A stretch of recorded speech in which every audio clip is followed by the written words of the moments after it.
Assalamualaikum warahmatullahi wabarakatuh. Berjumpa kembali bersama Griyo Android, channelnya teknisi handphone. Bagaimana kabarnya sedulurku? Semoga sehat selalu, panjang umur, banyak rezeki, dan tentunya servisnya rame ya lur. Di kesempatan video kali ini Griyo Android akan sedikit berbagi informasi ya. Informasi tentang box UFS ya. Box UFS sefenomenal apakah? Yang mungkin banyak teman-teman request suruh buat konten tentang box UFS ya. Di video-video saya sudah sedikit saya ulas tentang baik itu UV UFS Pro, ACG Tech Plus ataupun yang Medusa Pro 2 ya. Di kesempatan video kali ini saya mencoba sedikit berbagi informasi untuk teman-teman teknisi, khususnya umumnya ya untuk teman-teman di dunia online tentang box MIPI tester ya. MIPI tester, tapi tidak semua saya ulas. Ini sedikit saya ulas tentang fitur-fitur pada box MIPI tester. Jadi nanti untuk teman-teman seumpama pingin membeli, kira-kira bagaimana, apakah worth it, apakah perlu, apakah tidak. Nah, di sini untuk paket pembelian dari MIPI ini, untuk paket pembeliannya ada beberapa komplitan ya. Di sini ada wadah soket BGA ya. Ini di sini bisa digunakan untuk dua soket BGA. Yang pertama, yang bagian atas di sini digunakan untuk soket BGA IC eMMC, kemudian yang soket bawah digunakan untuk IC UFS ya. Kemudian selain wadah soketnya, tentunya di sini ada soket BGA-nya ya, seperti ini. Ini untuk BGA IC eMMC. Ini sudah mewakili ada kurang lebihnya 13 IC eMMC ya. Di sini nanti bisa diganti-ganti. Kalau misalnya teman-teman pengen eksekusi IC eMMC BGA 254 ya, nanti tinggal di connect di bagian atas ini. Ini dikonekkan di bagian atas begini. Nah, begitu juga di MMC yang tipe lain ya. Kemudian selain soket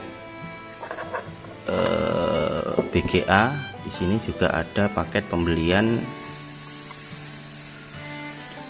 BGA UFS-nya sendiri ya. Ini sudah mencakup 4 in 1, 4 in 1. 4 in 1 untuk BGA 297, BGA 254 sama BGA UFS 153 ya. Ini jadi ini nanti letaknya yang di bawah ya. Misalnya kita mau menggunakan BGA 153, berarti yang di sini ada tulisannya ditaruh di bagian bawah ya, jangan salah. Nah, seperti ini. Kemudian bawaan paket selanjutnya di situ ada namanya untuk ISP. Nah, seperti ini. Ini untuk bawaan ISP, bisa digunakan untuk MMC dan juga bisa digunakan untuk IC UFS. Kalau digunakan untuk MMC ya berarti di bagian atas ya begini.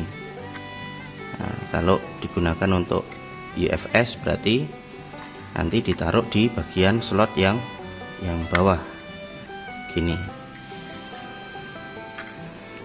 Kemudian di sini ada 2 lubang adapter wadah BGA ya. Di sini nih teman-teman jangan kebalik ya. Jadi paketnya nanti kalau begini kan tidak bisa masuk. Nah, jadi begini. Kemudian soketnya ditaruh di dalamnya seperti ini. Ini bawaan daripada paket pembelian MIPI tester untuk soket BGA NBMax. Jadi NBMax ini sudah komplit untuk IC soket BGA MMC dan IC soket untuk BGA UFS. Tetapi mungkin teman-teman ada yang paket pembeliannya yang menggunakan NB Pro ya, yang khusus untuk soket UFS only. Kalau dari desainnya kokoh, berat, cuman menurut saya ini boxnya panas ya, boxnya ini panas, jadi mungkin teman-teman nanti bisa ditambahkan kipas di belakangnya. Jadi kalau digunakan boxnya panas. Untuk kisaran harganya ini di kisaran dengan bawaan soket NBMax kurang lebihnya di angka 7-8 juta lebih sedikit. Untuk support IC nya ini support di IC UFS 2 dan UFS 3 ya, 21, 31 itu sudah support. Kemudian untuk speednya ini saya tes menggunakan komputer kentang komputer kentang dengan USB 3.0 NVM2 untuk penulisan data pada DAM untuk Black Shark. Kemarin saya tes di UFS 2.1 ya, itu speed lari bisa 80 MB. Kalau untuk UFS 3.1 ya kurang lebihnya tidak jauh berbeda ya, tapi mungkin bisa lebih cepat kalau menggunakan komputer yang lebih gahar ya. Kemudian selain komplit paket perentelan paket bawaan dari paket pembelian, di sini tentunya fitur ya. Untuk fitur, kalau fitur tidak begitu banyak, mungkin bisa saya katakan mirip seperti Medusa Pro 2 dan UV UFS Pro ya. Cuman yang membedakan kalau di UV UFS Pro itu kan support IC nya masih terbatas ya, tapi kalau untuk MIPI ini support IC sudah lumayan komplit menurut saya. Tetapi untuk beberapa fitur, terutama pada fitur config ya, terutama untuk fitur config tidak sebanyak EasyGTech dan tidak semudah EasyGTech ya. Kalau dari MIPI sendiri ini untuk fitur config-nya dia masih menggunakan config si IC ya. Misalnya kita eksekusi IC ya, kita harus punya backup IC-nya untuk config-nya. jadi tidak bisa, mungkin belum bisa ya, lebih tepatnya belum bisa pindah-pindah. Misalnya kalau seperti EasyJet ini kan saat melakukan penulisan config untuk UFS misalnya Micron, ditulis menggunakan config-nya Samsung, itu kan sudah bisa ya. Tapi untuk MIPI ini saat ini masih belum bisa. Mungkin next update. Untuk sekarang ini kan versi MIPI terbaru di versi 2.22 itu kan fix untuk penyempurnaannya adalah fix factory ROM ya, fix factory ROM no boot, itu sudah diperbaiki sama pihak MIPI-nya. Mungkin nextnya untuk config ya, semoga bisa diperbaiki ya. Ini lebih mirip pada Medusa Pro 2 kalau untuk fitur pada config-nya. Medusa Pro 2 itu juga tidak bisa menggunakan config IC lain, misalnya yang dieksekusi Micron ya Micron 128 misalnya, ya harus pakai bawaannya si Micron 128. Atau misalnya Samsung ya Samsung 128 GB ya pakai seri yang Samsung 128 yang serinya sama. Nah, berbeda dengan EasyJet ya. EasyJet ini kalau untuk config menurut saya lebih mendominasi ya, karena bisa dibolak-balik. Jadi kalau teman-teman punya IC itu bisa bereksperimen lah. Kalau di UV UFS Pro untuk config-nya ini mungkin ada beberapa tambahan, seperti dia bisa melakukan penulisan config menggunakan file official yang di situ ada file partition config-nya, ini bisa. Tapi kalau untuk MIPI sendiri masih belum bisa ya. Untuk fitur saya rasa tidak begitu banyak. Fitur ini selain untuk dikonfig, untuk penulisan untuk file factory-nya atau file officialnya juga tidak begitu banyak ya, seperti kita melakukan flashing via USB. Kemudian untuk selain file config, yang saya baca-baca ini, kalau teman-teman ditanya apa keunggulan dari MIPI, yaitu sering saya cuman jumpai ya di speed. Oh, speednya kenceng, speednya ngebut, speednya ya menurut saya kalau teman-teman punyanya MIPI ya kenceng, karena tidak ada untuk bahan referensi atau perbandingan alat yang lain gitu kan. Kalau ini sama-sama saya menggunakan PC kentang, PC Ryzen 5, untuk sistemnya menggunakan NVMe2, USB-nya 3.0 sama ya. Untuk settingan tetap menggunakan HS Speed bukan PWM ya. Saya uji di UFS 2.1. Kalau kita tes speed dengan UV UFS Pro ya, UV UFS Pro ini untuk UFS 2.1 bisa lari di 250 Mbps ya. Speed rata-rata masih di angka 185 sampai 200 ya.